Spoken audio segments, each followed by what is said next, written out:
Bismillahirrahmanirrahim. Assalamualaikum warahmatullahi wabarakatuh. Alhamdulillah wassalatu wassalamu ala Rasulillah wa ala alihi wa sahbihi wa man walah wa ba'd. Saudara-saudariku, semoga hari ini kita diberikan kekuatan, kesehatan dan ridha Allah Subhanahu wa taala dalam menjalani kehidupan, sehingga semua bukan hanya berjalan lancar tapi juga diberkahi oleh Allah Subhanahu wa taala. Ciri aktivitas yang berkah itu muaranya manfaat. Lisan bertutur beraktivitas. Bagaimana lisan yang disukai oleh Allah, maka kata-katanya melahirkan manfaat. Kata-katanya keluar baik. Kaki melangkah bila berkah, itu melangkah ke tempat yang baik. Demikian karya-karya pun. Anda boleh jadi desainer. Desainnya disukai Allah enggak? Jangan sampai mendesain sesuatu yang Allah enggak suka. Dunianya dapat, tapi bekal akhiratnya tereduksi di dalamnya. Demikian pekerjaan yang Anda lakukan. Kalau bisa, konsepnya kan sangat ideal. Quran surah kedua ayat 201. Wa minhum may yaqulu rabbana atina fid dunya hasanah wa fil akhirati hasanah. Jadi mengejar akhirat itu konsepnya bukan meninggalkan dunia, justru mengkreasikan dunia sehingga dia punya value akhirat. Kalau berniaga, silahkan sukses-suksesnya, sekaya-kayanya, dan konversikan kekayaan itu untuk mencari bekal yang Allah sukai. Wujudnya bisa macam-macam. Dengan kedudukan setinggi-tingginya, sehingga bisa membuat kebijakan-kebijakan yang Allah senangi. Dengan ilmu seluas-luasnya, sehingga banyak manfaat yang kita niatkan sebagai ibadah karena Allah. Dengan tenaga sebaik-baiknya. Mungkin ada yang di suara, mungkin ada yang di tangan, di kaki. Bilal kan cari surganya dengan suaranya, dengan azan, bukan dengan harta. Bilal ditawari jadi hakim agung sepeninggal Nabi, setaraf ketua MA gitu ya. Itu ditolak oleh beliau dengan halus, karena beliau passionnya memang menggunakan suara, bukan menggunakan yang lainnya. Baik, saya minta maaf dalam dua hal. Yang pertama, saya agak pilek hari ini karena memang beberapa kegiatan kemarin agak padat. Yang kedua, kita akan agak sedikit cepat karena kami ada agenda safar hari ini. Karena itu kita agak berbeda, mungkin agak lebih cepat dan supaya waktunya lebih efektif. Seperti yang pernah kita sepakati bersama di bulan yang lalu, bahwa kajian kita akan terfokus pada pembahasan seputar sholat. Saya sudah buatkan kurikulumnya untuk sepanjang kajian ke depan, sehingga tahu apa yang mau dibahas, materinya sampai dengan waktunya. Mungkin nanti saya akan koordinasi dengan Mas Dimas atau dari musyawarah, kirimkan email. Saya nanti kirimkan baik dari materi pokoknya, schedule-nya apa yang mau dibahas di pekan keberapa, sampai dengan mungkin dasar PowerPoint-nya. Ada saya buatkan beberapa jadi PowerPoint. Baik, teman-teman sekalian, kenapa bahasan sholat menjadi penting? Ya, gitu. Dan menjadi bagian yang paling mendapatkan perhatian tinggi dalam Islam, baik di Al-Quran ataupun di hadis-hadis Nabi Sallallahu Alaihi Wasallam. Semua Nabi itu menerima wahyunya di bumi, rata-rata semua di bumi. Musa yang viral di Bukit Tur Sina, kan? Kemudian Isa alaihissalam di dekat pohon tin zaitun wilayah Palestina. Demikian Nabi Daud dan seterusnya. Tapi untuk mendapatkan satu ibadah berupa sholat khusus bagi Nabi Muhammad SAW, tempatnya spesial. Inda sidratil muntaha, indaha jannatul ma'wa. Nerimanya langsung di dekat surga, di sidratil muntaha. Itu kan oleh-oleh yang Isra Mi'raj itu kan, mendapatkan sholat. Kalau Anda mau lacak referensinya, bisa ditemukan di hadis Muslim tentang peristiwa ini, yang akhirnya mendapatkan sholat. Subtopik yang nomor 1, kitab pertama, Kitabul Iman. Nomor 1, subtopiknya nomor 74, Babul Isra bi Rasulillah sallallahu alaihi wasallam ila samawati wa fadlis salat. Pembahasan tentang Isra'nya Nabi sallallahu alaihi wasallam sampai di langit dan mendapatkan keutamaan salat. Hadisnya nomor 162. Riwayatnya Imam Muslim. Imam Muslim menerima dari Syaiban bin Zurukh menerima dari Hamad bin Salamah menerima dari Thabit al-Bunani menerima dari Anas bin Malik radhiyallahu taala anhu, beliau menerima dari Nabi sallallahu alaihi wasallam. Lengkap rinci peristiwa singkatnya mendapatkan salat. Dan salat menjadi pokok penentu amalan lain. Jadi kalau benar salatnya, benar hajinya. Benar salatnya, benar zakatnya. Benar salatnya, benar interaksi dengan Qur'annya, dan benar salatnya itu pasti baik hisabnya. Maka turun hadis spesifik yang banyak dihafal oleh para ahli hadis jadi pegangan hidup sampai akhirat. Inna awwala ma yuhasabu bihi al-'abdu yawmal qiyamati as-shalah. Amal pertama yang akan dihisab di hari kiamat adalah salatnya. Idza salahat salaha sa'iru amali. Kalau baik-baik semua amalnya, indikasinya dari salat. Wa idza fasadat fasada sa'iru amali. Kalau salatnya enggak bagus, pasti ada pengaruh ke amalan lain. Dan itu sangat menentukan. Baik. Kenapa salat? Ada apa di balik salat? Dan bagaimana cara salat yang benar yang melahirkan perubahan pada kehidupan? Itu yang coba kita turunkan sampai-sampai di bulan Ramadan pun ibadah pokoknya salat. Kan? Ibadah pokoknya salat lah. Sampai Nabi mengatakan, man qama ramadhana imanan wa ihtisaban ghufira lahu ma taqaddama min dhanbi. Spesial untuk Ramadan, orang yang salatnya benar khusus di Ramadan, di malam harinya yang kita kenal dengan tarawih, kalau benar salatnya dan ada getaran pada jiwanya, lalu dia berdoa spesifik, maka yang pertama Allah berikan mengampuni semua dosa yang pernah ia kerjakan selama hidupnya. Nah itu gak main-main. Artinya merubah dia menjadi lebih baik.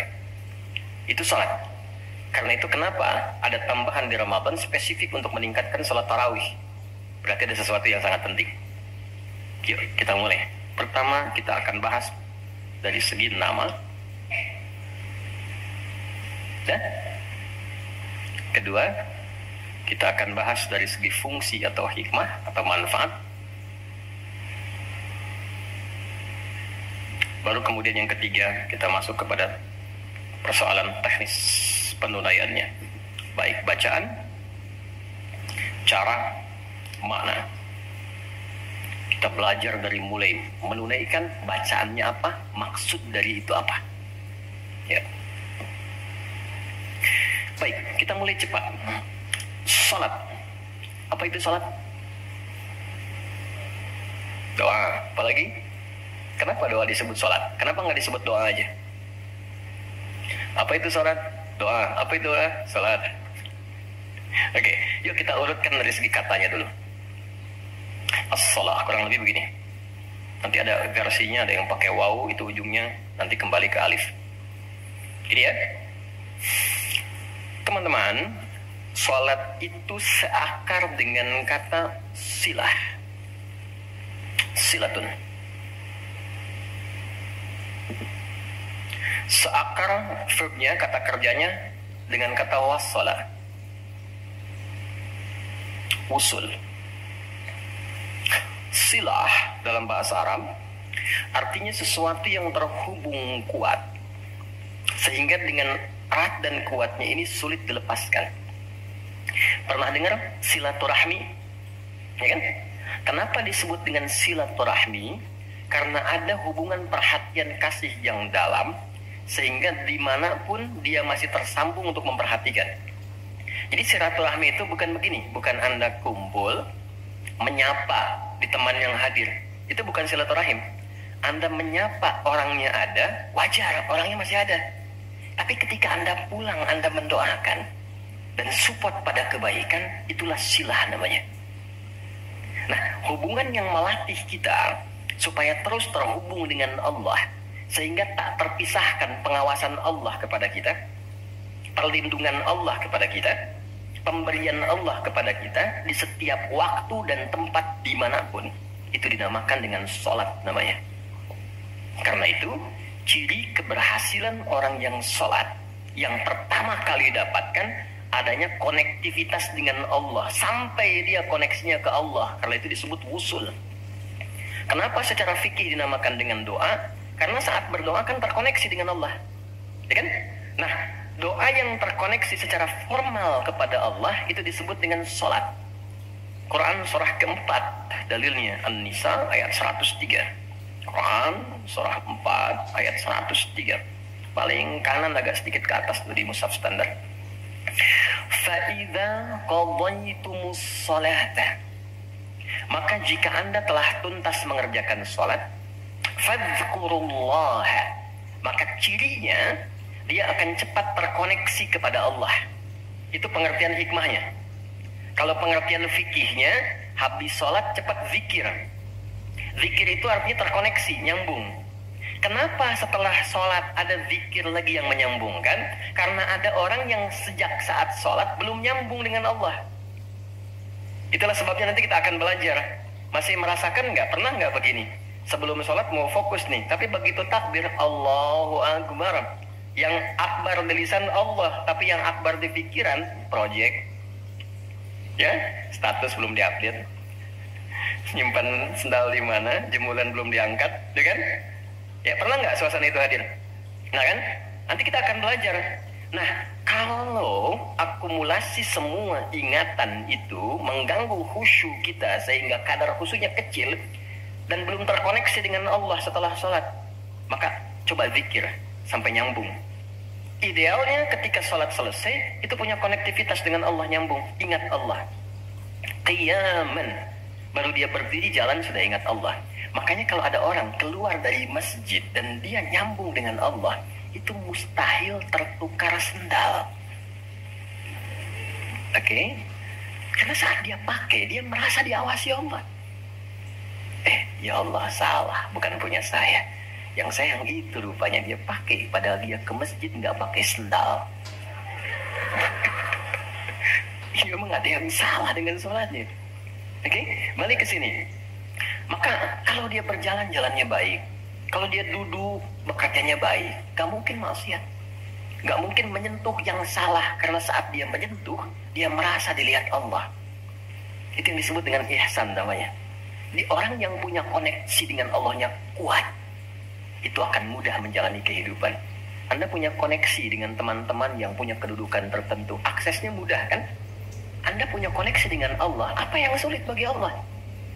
Masalah dikecilin, bukan gak dapat masalah. Masalahnya sama, bagi orang lain besar, bagi si fulan kok ringan.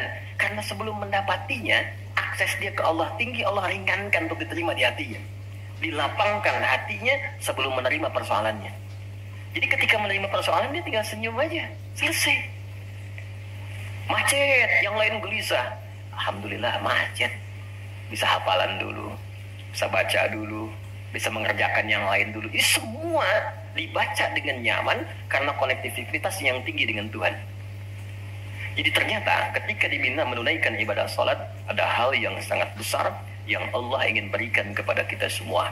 Saya ingin tanya teman-teman, berapa waktu yang Allah mintakan kepada kita untuk menunaikan salat? Berapa? Tiap hari kita kerjakan 5 kan? 5 kan? Nomor koneksi dengan Allah.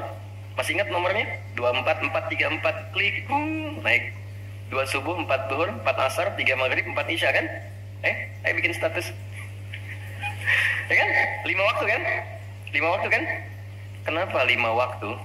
Salah satunya karena di dalam Quran diisyaratkan orang yang benar salatnya sesuai yang dengan yang diajarkan Nabi, sesuai yang diisyaratkan Quran, akan mendapatkan 5 kemuliaan dalam hidupnya yang tidak didapatkan oleh orang yang tidak sholat.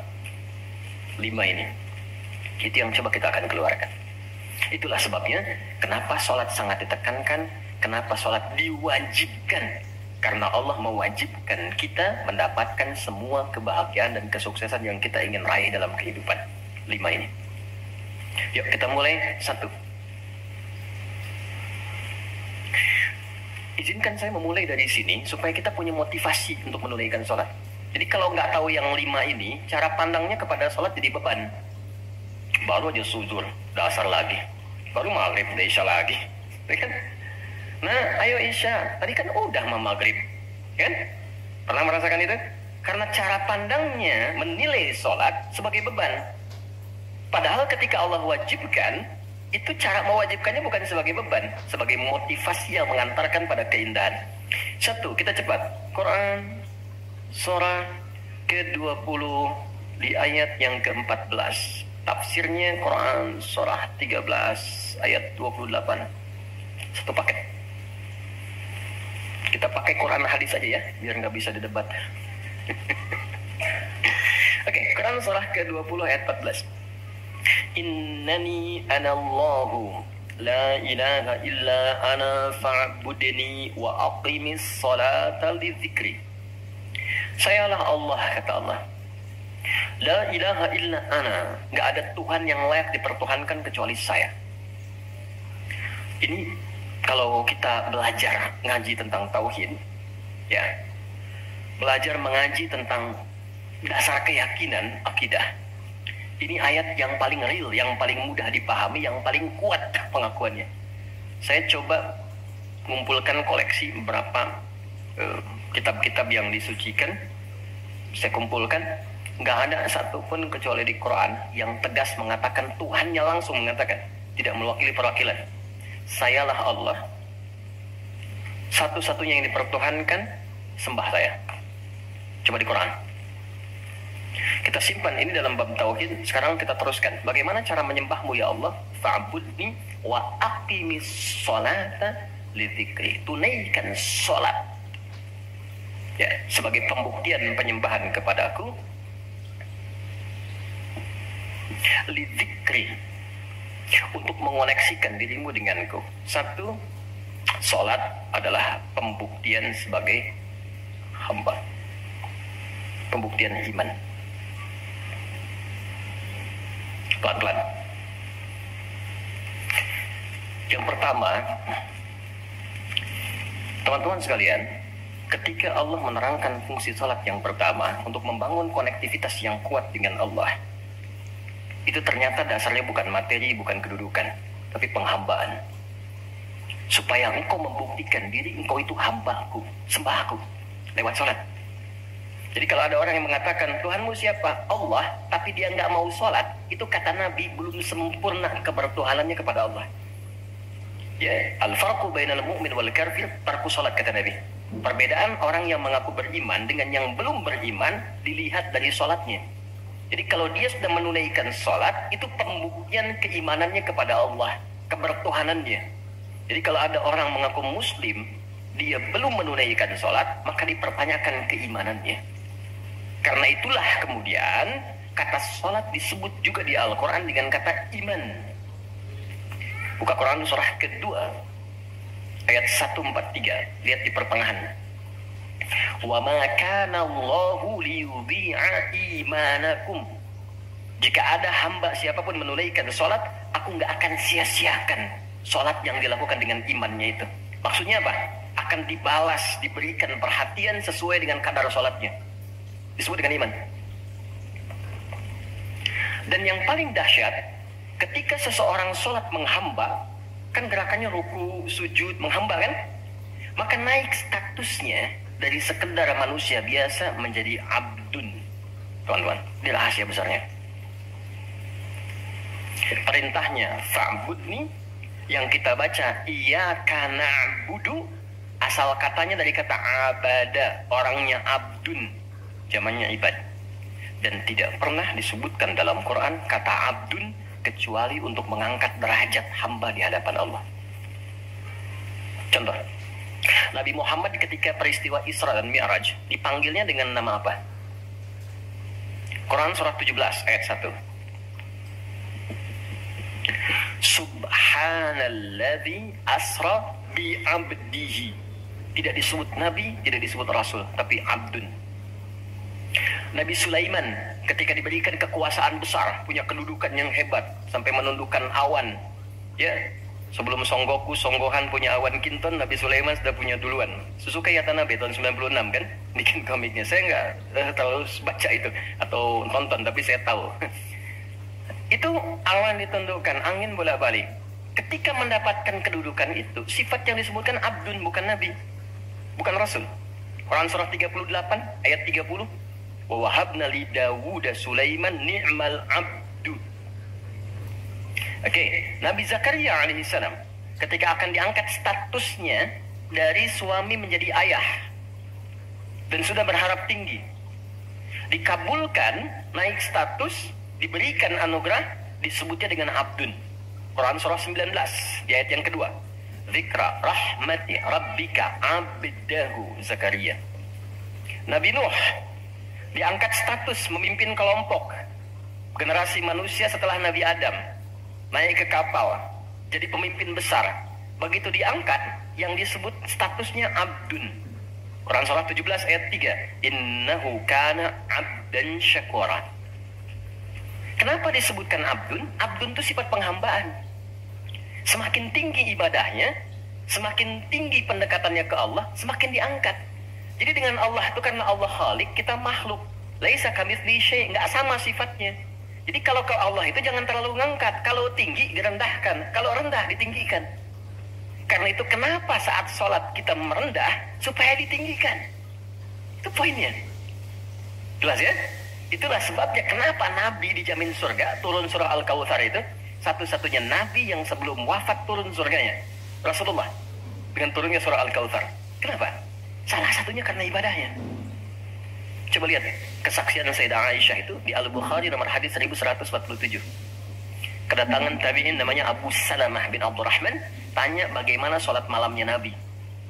Kata Sayyidah Aisyah, jangan ditanya panjang dan khusyuknya, panjang dan bagusnya. Beliau memang sholatnya 4 rakaat di awal, tapi jangan tanya panjang dan bagusnya. Beberapa sahabat dulu pernah pengen tahu, penasaran, diikuti sholat di belakang Nabi. Ternyata rakaat pertamanya dikira Al-Baqarah 100 ayat akan ruku. Ternyata disambungkan ke 286 ayat sampai selesai. Dikira setelah selesai akan ruku, ternyata Alif Lam Mim lagi, Ali Imran sampai selesai 200 ayat. Dikira ternyata setelah la'alakum tuflihun 200 ayat Ali Imran akan ruku, nyambung An-Nisa 176 ayat. Baru kemudian ruku setelah 5 juz 4 halaman. Ruku. Besoknya orang-orang ini nggak ikutan lagi. Udah. Lain memang levelnya. Salam, tersentuh kaki Nabi itu dengan tangan Sayyidah Aisyah. Ini menunjukkan sederhana kehidupannya.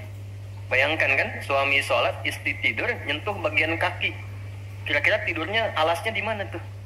Nabi besar loh, ahli surga, hebat, pemimpin besar, kehidupan demikian. Tapi kalau sedang beramal kaya, sodakoh kaya, sholat kaya, kakinya bengkak. Kata Sayyidah Aisyah, kenapa begini ya Rasulullah? Alam takun madmunah, alam takun ma'asumah. Engkau kan dijamin surga, surahnya sudah turun. Engkau dijaga dari kesalahan ma'asum. Jawabannya ringan sekali. Afala akunu abdan syakura, abdun. Apa nggak boleh aku menjadi hamba yang bersyukur? Ternyata syukur itu kalau dulu para nabi itu pakai ibadah. Jadi kalau dapat nikmat nih teman-teman, ini rahasia hari ini ya. Di antara kita saja ya. Sekarang saya nggak bagi di yang lain ya, cuma di sini nih. Ya. Para nabi itu, kalau mereka dapat nikmat apapun, itu yang dilakukan syukur. Dan syukurnya lewat ibadah. Contoh, biasa kan suka hadir ulang tahun ya. Masuk ulang tahun kesekian. Nabi tiba-tiba hari Senin puasa. Ditanya oleh sahabat, ya Rasulullah kenapa puasa? Kata Nabi, ini hari lahirku. Jadi mensyukuri nikmat kelahiran dari waktu yang telah berjalan, itu pakai ibadah. Begitu dapat anugerah surga, turun Al-Kautsar, malah diminta ibadah oleh Allah. Inna a'tainakal. Setelah itu apa? Fasolli li rabbika. Tingkatkan sholat, tambahkan amal lewat harta. Jadi jaminan surga itu bukan menghentikan amal soleh. Anda sukses dengan pekerjaan, bukan berarti menjadikan hubungan Anda terputus dengan Allah. Yang paling aneh kan, Allah udah ngasih rezeki banyak, kok dipakai maksiat hasilnya? Allah kasih Anda minta, Allah kasih. Tapi begitu dikasih, kenapa dipakai untuk mabuk? Kenapa dipakai untuk maksiat? Kenapa dipakai untuk membeli sesuatu yang Allah nggak sukai? Kan ada perjuangan mendapatkan itu. Makanya dibalik caranya, ketika Anda menghamba, menunduk, Allah mengangkat. Tapi kalau Anda mengangkat, Allah turunkan serendah-rendahnya. Ini rumus pertama. Jadi ternyata ketika kita diminta menghamba dalam sholat, itu adalah jembatan pertama bagi Allah untuk mengangkat kita dengan derajat tertinggi. Paham? Oke, satu. Jadi kalau ke anak-anak begini kalau tanya, "Mah, kenapa sih harus sholat?" "Supaya kamu jadi hebat." Gitu. Kok bisa? Lihat Umar. Sebelum sholat, orang biasa. Kerjanya begini, cuman jalan-jalan, mabuk dan sebagainya. Tapi setelah sholat, dia jadi pemimpin yang sangat hebat. Dia hafal sekian bahasa. Dia dirikan sekolah-sekolah. Pemikirannya hebat, tangguh orangnya. Di mana-mana dikagumi. Itu. Kalau ada karyawan Anda bertanya, "Kenapa Pak harus sholat?" Supaya kita makin sukses proyeknya. Makin banyak omsetnya. Coba lihat Abdurrahman bin Auf. Bukankah sebelum dia sholat dia kaya tapi biasa, malah hilang kekayaannya. Tapi setelah dia sholat dan dia praktekkan makna-makna dalam sholat, meningkat level kekayaannya sampai yang ketiga tertinggi. Dari kaya, kaya banget, kebangetan kayanya. Kapaknya terbuat dari emas kan? Abdurrahman bin Auf. Itu setelah sholat. Itu viral sekali kisahnya. Ya? Ya, jadi ini bagian pertama. Jadi ketika ada panggilan hayya 'alas shalah, atas sejak Allahu Akbar, rasakan panggilan itu ingin mengangkat derajat kita. Jadi kalau panggilan sholat itu dipahami sebagai hanya tuntutan ibadah, nanti jadi beban. Allahu Akbar, si ngantuk ya Allah. Tapi ketika Anda sudah merencanakan, kan malamnya kita bikin kurikulum, kan kegiatan kita tuh nyambung. Malamnya istighfar, menyiapkan kurikulum untuk besok. Istighfar itu mengoreksi yang belum bagus apa hari sebelumnya. Katanya pengen ke surga, surganya Firdaus, tapi sholatnya masih bolong-bolong. Baca Quran belum maksimal, sedekah belum ada. Kita koreksi besok direncanakan. Saya pengen sholat di tempat ini. Besoknya saya akan misalnya mengerjakan ini, capaiannya ini. Bikin kurikulum A sampai Z. Begitu kita bangun tidur, dipanggil. Allahu Akbar. Yang kita siapkan itu tadi, rencana, dibawa menghadap Allah, minta kemudahan, minta perlindungan, minta pengangkatan. Makanya kenapa sholatnya disebut subuh dari kata asbah. Sesuatu yang sudah siap dengan rencana. Wasubhi idza tanaffas. Quran surah 81 ayat 18. Di orang Islam itu bangun dari tidur, dia sudah punya rencana yang mau disiapkan ke depan apa. Jadi nggak ada ceritanya ke depan bingung. Jam 7 mau kerjakan apa, 9 ada di mana. Rencana itu dibawa menghadap Allah. Dalam sholatlah kita mintakan kemudahan. Itulah pengantar, pengangkat derajat. Jadi ketika azan berbunyi kalimatnya Allahu Akbar, ini peluang saya. Jelas? Halo, jelas? Alhamdulillah. 2, masih di sini. 2. Wa aqimis sholata lidzikri, tunaikan salat untuk mengingatku. Apa manfaat zikir? Apa manfaat zikir? Kembali ke Quran surah 13 ayat 28. Ala bidzikrillahi tatmainnul qulub. Yakin, ala itu harful ikhbar wa taukid, huruf yang berfungsi menginformasikan dan menegaskan. Kata Allah, yakinkan pada jiwamu. Semakin banyak engkau berzikir, dampaknya semakin tenang hatimu. Jadi kalau sedang gelisah, zikir, bukan update status. Ingat ya? Karena mengupdate status, mencurahkan pada media sosial tidak menghilangkan kegelisahan dan tidak menyelesaikan masalah. Bintaro macet ya. Apa dengan dibuat macet selesai? Tidak. Nggak nyangka ya dia seperti itu. Nyangka. Ketika ada orang mengatakan nggak nyangka, sedang nyangka dia tuh. Dan tidak selesai masalahnya. Apa kata Quran?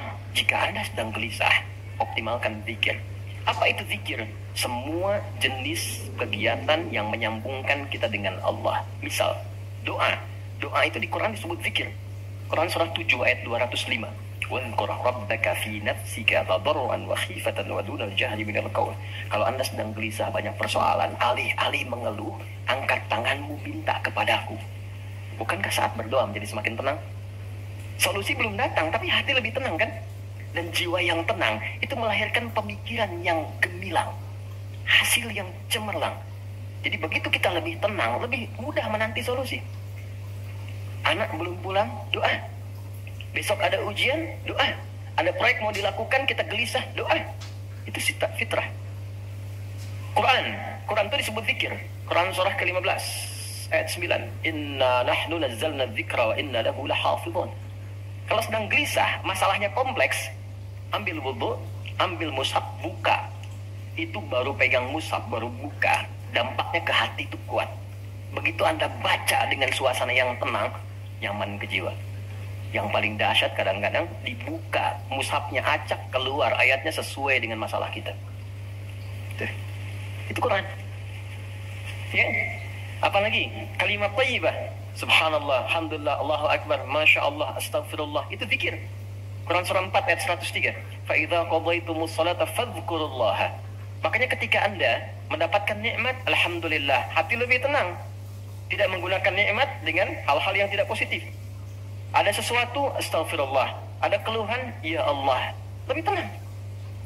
Akumulasi semua bentuk zikir itu ada dalam salat. Di salat ada subhanallah?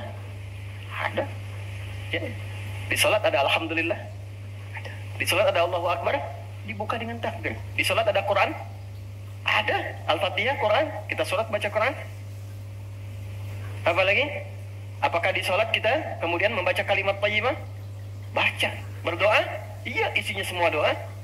Maka ketika semua jenis zikir dikumpulkan, itu berubah menjadi salat. Dan kalau satu zikir saja membuat tenang, apalagi sholat. Makanya sholat itu jangankan ibadahnya, tempatnya saja bikin tenang. Coba teman-teman, ikhwan ya, Anda ada masalah nih di kantor, mampir ke masjid. Itu buka pintu masjid baru masuk, udah tenang, enak. Makanya saya sering katakan, sering share dengan beberapa kawan, Anda kalau sedang kerja, coba pulangnya jangan langsung ke rumah, mampir ke masjid dulu. Yang terdekat ya dengan rumah, yang terdekat. Mampir ke masjid, sholat 2 rakaat. Di situ sampaikan, ya Allah, aku telah berikhtiar seperti apa yang telah Engkau perintahkan, dan aku bertawakal akan rezeki yang telah Engkau tetapkan. Itu begitu Anda selesai berdoa pulang, yang dibawa ke rumah aura masjid bukan aura kantor. Dan istri, anak-anak di rumah mendapatkan ketenangan yang sempurna. Jadi nerima antum itu terima dalam keadaan yang penuh dengan ketenangan. Jadi ketika menyambut anak, ayah, papa, papi, buya, antumnya tuh udah enak nerimanya. Coba kalau nggak percaya, rasakan itu. Ke masjid tuh beda. Dibanding rumah sendiri, rumah Allah lebih tenang kan? Itu baru tempatnya. Dan puncaknya Ka'bah yang menjadi kiblat. Itu ada di Quran, surah kedua, ayat 125. Wa idh ja'alnal baita mathabatan linnasi wa amna. Dan pelajari, pahami, renungi. Ketika aku tetapkan dengan keagunganku, Ka'bah pusat ibadah yang menenangkan. Sebanyak apapun Anda punya kesulitan, depan Ka'bah itu ngalir air mata, tenang aja. Gitu. Pancarannya masjid. Ya. Masya Allah ya. Nah, amalannya sholat. Jadi ambil suasana itu, bawa ke dalam diri kita untuk menghasilkan apa yang kita harapkan. Yang kedua, intinya kalau sedang tidak tenang, gelisah, ada persoalan, atau bahkan ya, untuk menentukan satu urusan. Kalau Anda bingung, merasa ada saingan yang tidak sehat, merasa ada orang-orang yang mungkin mengganggu, lakukan sholat sebelum berangkat. Tahu Imam Al-Bukhari ya?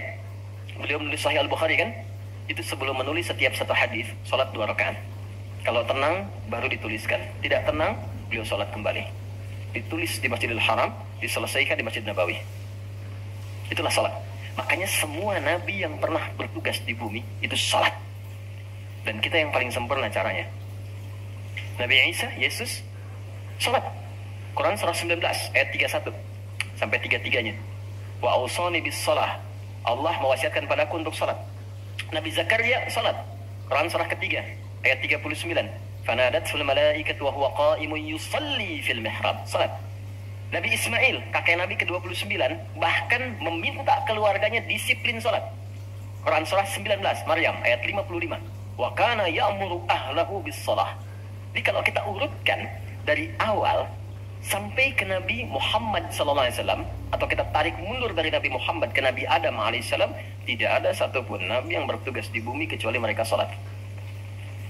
Muhammad SAW bin Abdullah bin Abdul Muttalib bin Hashim bin Abdul Manaf bin Qusay bin Murrah bin Kilab bin Ka'ab bin Ghalib bin Fihir bin Malik bin Nadar bin Kinana bin Khuzaimah bin Mudrika bin Ilyas bin Nizar bin Mudar bin Ma'ad bin Adnan bin Adi bin Adri bin Muqawwam bin Nahur bin Ya'rub bin Yasjub bin Ismail alaihissalam, bin Nabit bin Ismail alaihissalam, bin Ibrahim alaihissalam, bin Adhar bin Nahur, bin Abir bin Kinan, bin Arfakhshad bin Sam bin Nuh alaihissalam, bin Mihlail bin Matusyara, bin Kinan, bin Anwas, bin Tis, bin Adam alaihissalam. Semua tersambung. Ayo ulangi. Semua salat. Oke? 3. Quran surah 29 ayat 45.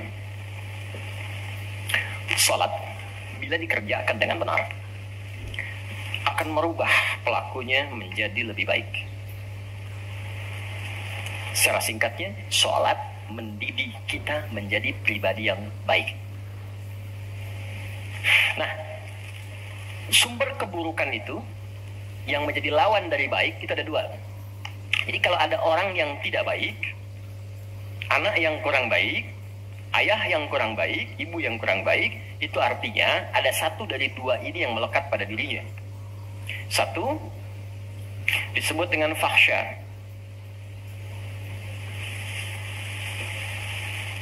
Keburukan yang bersumber dari syahwat, maaf, kata-kata kotor, jorok, zina, LGBT, pornografi, porno aksi, dan semisalnya.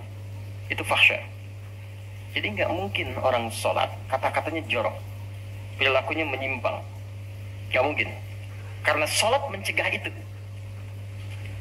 Atau mungkar, maaf, keburukan yang bersumber dari nafsu perut dan akal.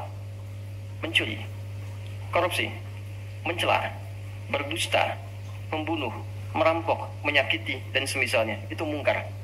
Makanya ketika seseorang berbuat itu hatinya mengingkari, itu disebut mungkar. Hatinya mengingkari. Maka orang sholat pasti bila sholatnya benar karena dia tersambung dengan Allah, fahsya dan mungkarnya tertekan. Yang muncul jiwa baiknya, jiwa takwanya. Ketika yang muncul kebaikannya, yang buruknya ditekan, maka yang keluar dari semua bagian tubuhnya semuanya perilaku baik. Itulah sebabnya ketika Allah berfirman tentang hal ini, disampaikan di Quran surah 29 ayat 45. Inna sholata tanha anil fahsya wal munkar. Mengujinya gampang. Kita uji dengan sejarah pendekatannya. Semua masyarakat di era Nabi, itu kan sebelum masuk Islam perilakunya itu sangat menyimpang. Tidak kenal kebaikan. Tak kenal kebaikan itu jahlun namanya. Orangnya jahil. Kalau disatukan jadi jahiliyah. Gak kenal kebaikan. Ya, maaf, yang mencuri banyak, zina hatam, ya, perilaku menyimpang banyak, disebutnya jahiliyah. Tapi ketika datang risalah Islam, yang diajarkan pertama sholat. Sholat merubah mereka dari jahiliyah menjadi khairu ummah. Kalau ada yang paling jujur, itu, yang paling dermawan, itu, yang paling baik, itu, paling disiplin, itu. Kok bisa sholat ditunaikan bisa merubah seseorang jadi lebih baik? Ada sesuatu dalam sholatnya. Itu yang nanti kita akan pelajari. Itulah sebabnya kenapa anak-anak dari kecil usia 7 tahun khususnya yang diajarkan sholat. Masih ingat hadisnya? Ya, saat anak berusia 7 tahun ajarkan sholat. 10 tahun dia masih malas, beri pelajaran yang membuat dia mengerti. Bukan berarti harus memukul ya. Kalau di Arab adatnya begitu, itu biasa. Doroba itu memberi pelajaran maksudnya. Kurangi uang jajannya, berikan pelajaran yang baik kepada dia supaya mengerti kenapa mesti sholat. Kenapa dari usia 7 tahun? Supaya anak itu tumbuh jadi baik. Itu maksudnya. Cuma anak sekarang advance. Gen Z yang sekarang itu sebelum sholatnya sempurna, TK sudah manasik ya. Gak apa-apa sih, cuma ini maksimal yang kedua ya. Oke, 4, saya cepat karena waktu kita terbatas. 4. Sholat bila dikabulkan, bila dilakukan dengan benar. Saya ulangi, sholat bila dilakukan dengan benar sesuai isyarat petunjuk Al-Quran dan contoh yang disampaikan Nabi, maka bisa mempercepat terkabulnya doa. Oke? Mempercepat terkabulnya doa. Itulah kenapa secara bahasa sholat disebut doa. Kalau benar mengoneksikan diri kita dengan Allah sang pengabul doa, koneksinya cepat, sinyalnya kuat, itu nggak ada sekat, menggoncang arus, langsung dikabulkan. Dan nggak ada jeda. Oke, Quran langsung, surah ketiga, ayat 38 sampai 39. Surah 3 Ali Imran, ayat 38 sampai 39. Kita belajar dari kisahnya Nabi Zakaria alaihi salam. contoh kecil sekali. Secara singkat sudah berumah tangga, sudah sekian lama, rambut sudah memutih, fisiknya sudah letih. Itu dilukiskan di surah Maryam nanti, ayat 1-9 kita dapati. Istri divonis secara medis, nggak mungkin punya keturunan. Secara medis loh, sudah menopause dan maaf, mandul. Secara medis nggak mungkin, secara klinis nggak mungkin. Tapi ini yang paling hebat. Jika manusia, catat ini baik-baik ya, jika manusia sudah menyimpulkan nggak bisa, itu tanda langsung dari Allah supaya menengadahkan permohonan langsung kepada Allah tanpa campur tangan makhluk. Karena Allah ingin mengabulkan apa yang Anda minta secara langsung, bukan lewat campur tangan makhluk. Baca itu. Dan pahami untuk tidak putus ikhtiar. Jadi kalau rahmat Allah itu jangan dibawa dengan putus asa. La taqnatu min rahmatillah. Jangan pernah putus asa. Jadi jangan ada bahasa begini, ya nggak mungkin, ya nggak bisa. Jangan diambil. Begitu orang mengatakan nggak mungkin, itu tanda dari Allah. Allah ingin memberikan langsung tanpa campur tangan manusia. Maka apa yang dilakukan Nabi Zakaria? Beliau kemudian sholat di mihrabnya Maryam. Ini saya sedikit bahas tentang mihrab, sedikit saja. Quran surah 3 dulu, di ayat 37, di paling kiri sebelah bawah, pojok di mushaf standar. Secara singkat saja, mihrab itu satu tempat yang fungsinya mempercepat terkabulnya doa dan mendatangkan rezeki dari sisi yang tidak diduga. Awas, kita bicara keimanan ya, dan di situ dipertaruhkan. Mihrab ini tidak harus lebar dan luas. Sehamparan sejadah nggak ada masalah. Yang penting kita gunakan untuk ibadah saja. Di luar ibadah keluar. Itulah kenapa tempat imam disebut mihrab. Kenapa? Karena imam mewakili makmum untuk memohon kepada Allah dalam sholat berdoa. Makanya kualifikasi imam mesti khusus, bukan imam biasa. Baik. Kemudian tidak harus di masjid, di rumah boleh dibikin. Maryam pernah dibuatkan mihrab. Saat beliau mengkhususkan diri ibadah, di situ apa yang terjadi? Fataqabbalaha rabbuha biqabulin hasanin wa ambataha nabatan hasanan wa kaffalaha Zakaria. Kullama dakhala 'alayha Zakaria al-mihrab wajada 'indaha rizqa. Qala ya Maryam anna laki hadha?